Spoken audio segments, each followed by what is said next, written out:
Melihat Feng Tianxing akan mati di sini, Kedan menutup matanya dengan putus asa. Suara mendesing. Hembusan angin sejuk membelainya, dan Kedan langsung merasakan ada yang tidak beres. Tidak ada bau darah, dan tidak ada ratapan sebelum meninggal. Nafas Feng Tianxing masih dekat dengannya, dan dia belum ditangkap. Kedan dengan cepat memandang Feng Tianxing, hanya untuk melihat bahwa di depan Feng Tianxing ada rolete yang terdiri dari lingkaran sihir. Mereka berputar dengan tenang, seolah-olah tidak ada yang terjadi sebelumnya. Kedan was dumbfounded. Tuhan, apa yang kamu lakukan? Feng Tianxing hanya memberinya senyum cerah. Aku baru saja mengatakan bahwa setan-setan ini tidak berguna kecuali kekuatan kasar mereka.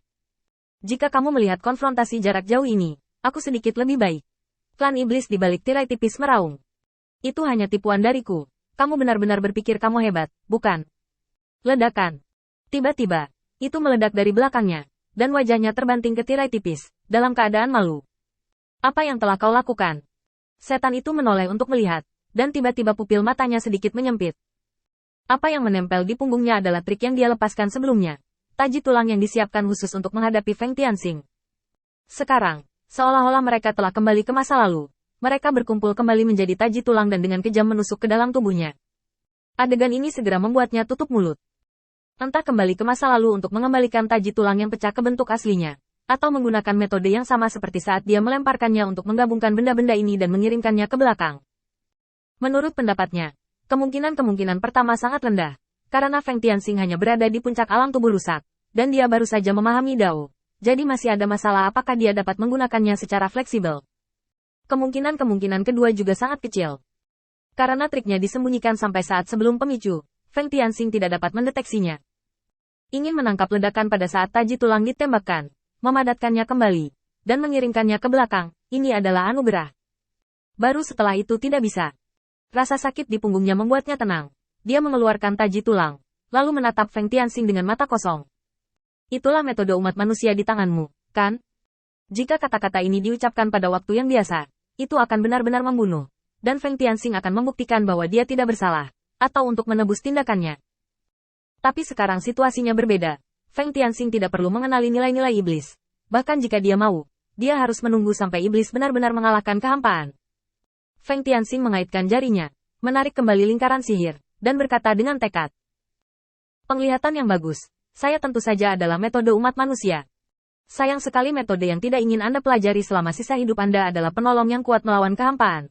Aku sudah memberitahumu semua metode hari ini. Bagaimana melakukannya adalah urusanmu, dan itu tidak ada hubungannya denganku. Ada juga yang baru saja menyerangku. Jika kamu bisa hidup sampai iblis mengalahkan kehampaan, belum terlambat untuk datang dan menghukumku saat itu. Tapi belum pasti siapa yang akan melakukannya. Menyalahkan, Feng Tianxing sangat sombong sehingga dia tidak menganggap serius setan-setan ini. Tampaknya sangat putus asa. Tetapi Feng Tianxing sangat jelas bahwa hampir tidak ada ancaman. Karena di antara keluarga iblis besar ini, kehormatan masih sangat penting. Dan mereka tetap menghormati kekuatan daripada mengandalkan keterampilan untuk menyelesaikan masalah. Bagi mereka, metode serangan jarak jauh semacam ini identik dengan kehinaan.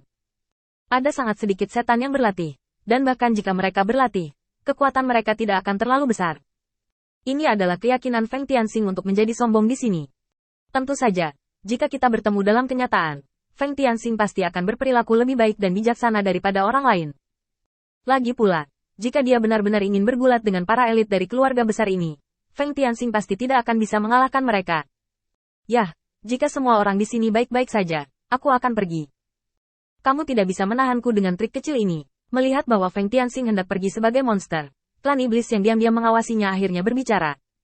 Sebagai yang terkuat dari semua keluarga, ketika dia berbicara, iblis lainnya secara alami menjadi tenang.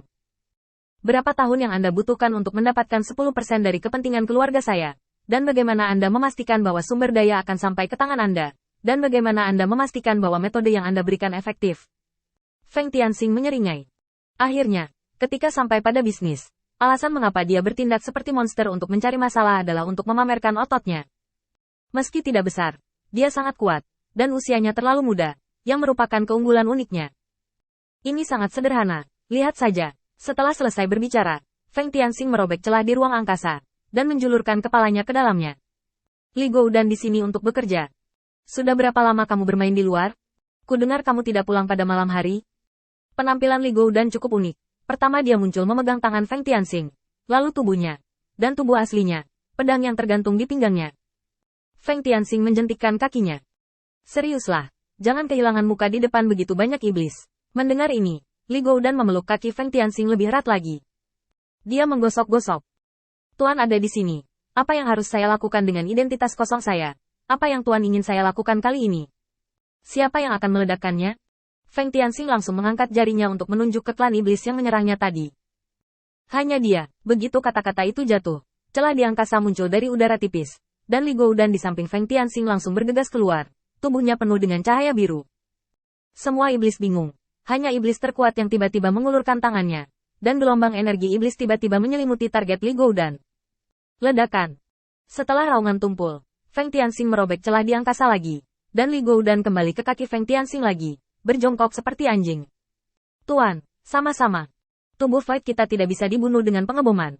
Siapa lagi yang memprovokasimu? Aku akan memberinya combo 33 kali ini. Para iblis yang hadir mundur selangkah demi selangkah, dengan gugup mewaspadai sisi mereka. Takut Feng Tianxing akan merobek celah ruang di samping mereka. Sampai saat ini, Demon Rache terkuat berbicara. Cukup, aku sudah bisa memastikan bahwa orang ini batal. Tapi aku ingin tahu lebih banyak. Mengatakan itu, cincin Sumeru langsung tersapu dari tirai cahaya. Ini 1/10 dari sumber daya tahunan keluargaku, yang bisa dianggap sebagai deposit. Feng Tianxing tidak mengambilnya, dan membiarkannya jatuh ke tanah, lalu mengangkat kepalanya dan berkata, "Oke, aku suka ketulusan. Ini adalah Li Goudan, kesadaran mendasar yang saya lepaskan dari Void. Tentu saja, sebagian besar pemahaman saya tentang Void berasal dari Void ini, dan tentu saja ada beberapa koreksi selanjutnya. Poin pertama adalah bahwa tubuh kesadaran kehampaan tidak harus berada dalam tubuh fisik." Saat dia mengatakan itu, Feng Tianxing mengetuk pedang yang disembunyikan Li Goudan secara sadar. Ini adalah tubuh Li Goudan, jadi tubuhnya terserah padamu. Ledakan.